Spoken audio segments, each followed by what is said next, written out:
ساخت اسکوتر پارت 2.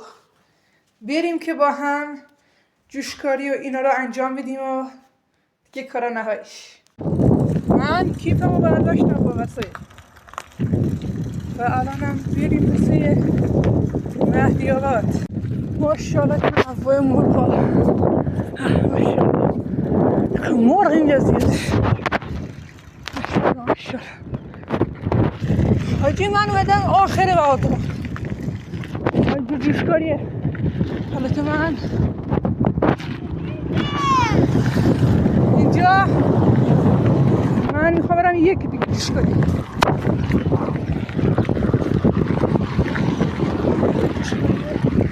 توی وادم حاجی همه دارن نگاهمون میکنن. چرا آخه؟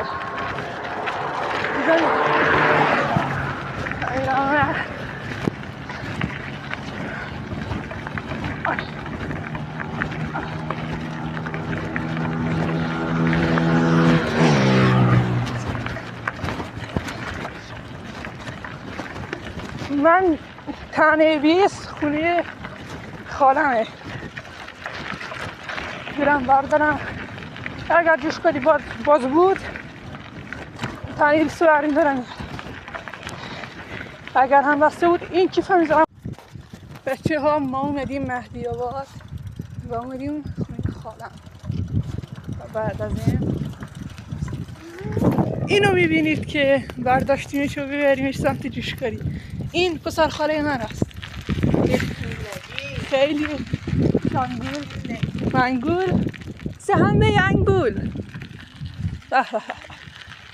بریم یک کم پرش کنیم حال کنه ابوسا.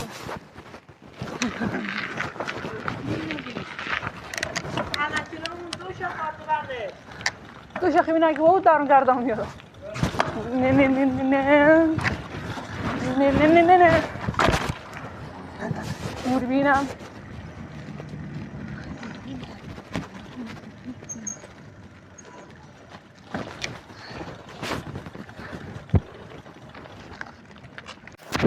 و همینطور که میبینیم ما اومدیم و تنه اسکوترم رو جوش بدیم و همینجوری برید